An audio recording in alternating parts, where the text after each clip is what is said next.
Former JNU student Umar Khalid was arrested yesterday night on the charges of being one of the prime co-conspirators of the Delhi riots that broke out in February around the Citizenship Amendment Act. Ever since he's been arrested, there has been a lot of liberal meltdown on Twitter and other social media platforms featuring hashtag I support Umar. Today I have with me Tushar here, and I'll be asking certain questions to Tushar around this hashtag I support Umar thing. Hello Tushar. So as we've all seen, since Umar Khalid's arrest, there has been this hashtag on trending, hashtag I support Umar Khalid. What does it mean to the larger public? What does it signify to the public out there? Well, the usual suspects are out, as they should be. The news of Umar Khalid's arrest, it came in last night, very late night. So you didn't have your evening primetime meltdown on Twitter, but you had it this morning. Now, look at the people who have come out in support of him. There are two groups, who I can define. One are the politically motivated ones, the ones who are just looking for anything and everything under the sky against the BJP to make a case. And for them, Umar Khalid is some God-sent activist who was propagating humanity and morality and whatnot. But in case he was actually instigating the riots, that's the politically motivated one.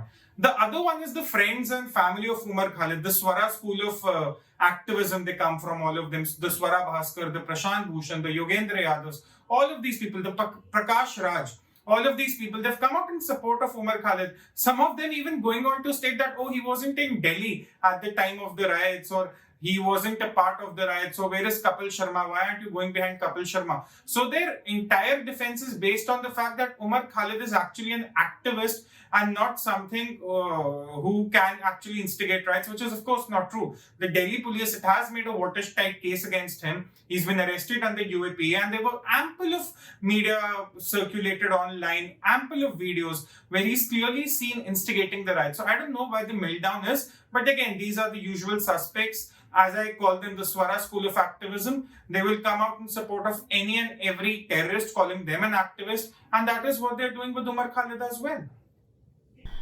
All right. Yeah, absolutely. I second that.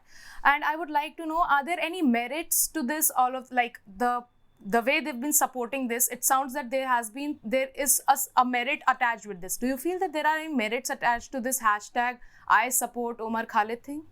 Well, what are they supporting? Okay, let's talk of merit. Let's assume for a second that this entire brigade, this entire force has some merit to it. What are they supporting? They're supporting Umar Khalid for what? What is the state doing against it? There was a proper investigation. Let's go back. The riots happened in February. They're not recent. It's been almost 7 months now.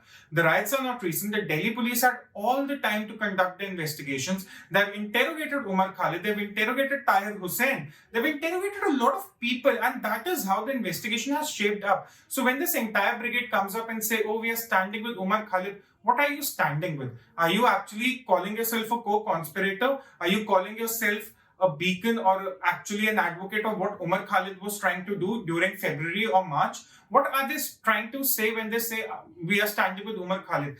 Tell you what, Anushka, there's no merit to what these guys say. They have no value for their own words. Go back to the times of CAA, to the times of NRC. Wasn't it Umar Khalid who was the person who was saying that CAA would take away the citizenship of every Indian Muslim? Was it in Swara Bhaskar who said that, I do not have any paperwork with me to prove that I'm an Indian? Even though she has starred in a dozen B-grade Bollywood flicks, she has the audacity to say that I do not have any paperwork to prove that I'm an Indian. I do not have any degrees. I do not have anything to prove. So look at the credibility of these people, the Prashant Bhushans, everyone. They have no credibility, and this is not just about the Delhi riots. You go back to CAA, you go back to NRC, you go back to the Ayodhya Ram Temple judgment as well.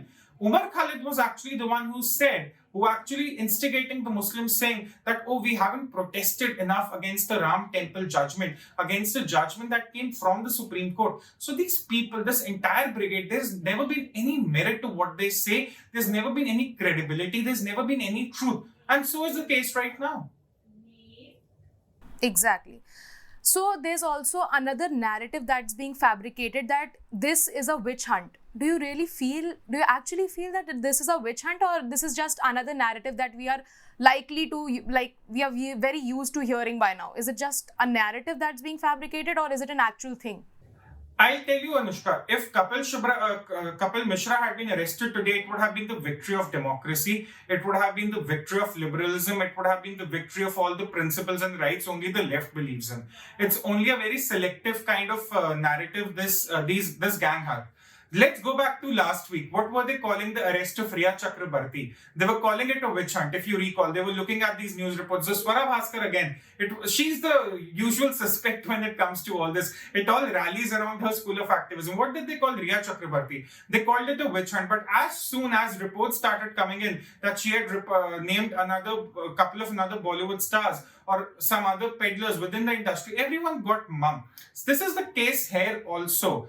When you talk about the aspect that, oh, is this a witch hunt? Is Umar Khalid being framed only because he is a Muslim? All these are escapes. All these are excuses being put forward to somehow show the state in bad light, to somehow show that the state is only discriminating against a certain minority. And they've been trying to do this since the time of CAA and NRC. Let's remember, what all this entire brigade was trying to do was trying to convince the Muslims of India that somehow CAA and NRC wasn't in their best interest. It was going to take their citizenship away.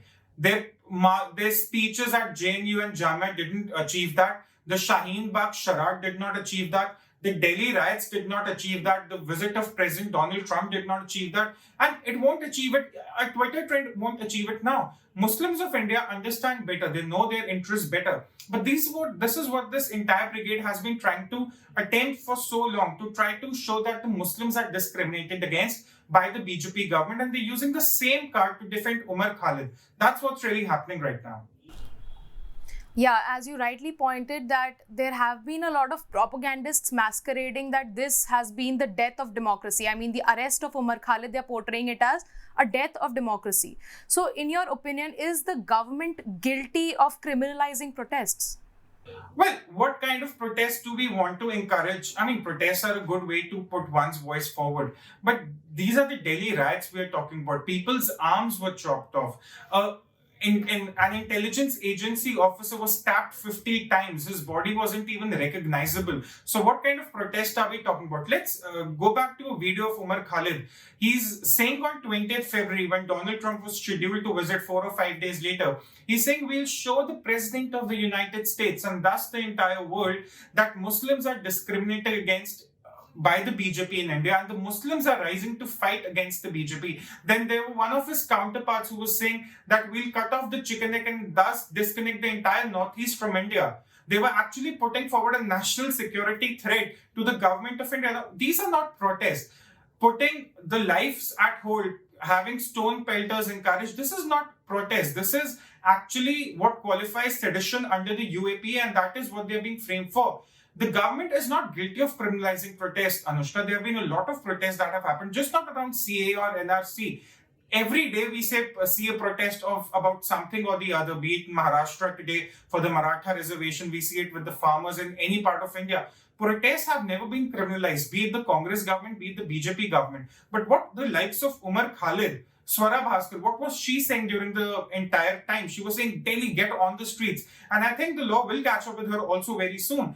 These were the kind of tweets being made. Now, Anushka, there's one thing. You can either protest, you can put your perspective forward. If you disagree with something, you can put forward a better solution. But if your idea of putting forward a solution is to instigate riots, is to call for the disconnecting Northeast from the entire India, this is not protest, this is sedition, and this is what Umar Khalid is being rightly framed for. So I don't think the government is really guilty of criminalizing protests. What it is actually guilty of is getting Umar Khalid to actually pay for his sins, and that I think that completely makes sense. I don't think any rational thinking Indian should have a problem with that. While rightly said, while the liberals unabashedly continue to defend Umar Khalid of what all he has done on the basis of religions and a lot of other things, we must remember that Tahir Hussain himself has named him as the one who had introduced him to Khalid Saifi. Well, thanks for your insights, Tushar, and thank you for watching. Thanks.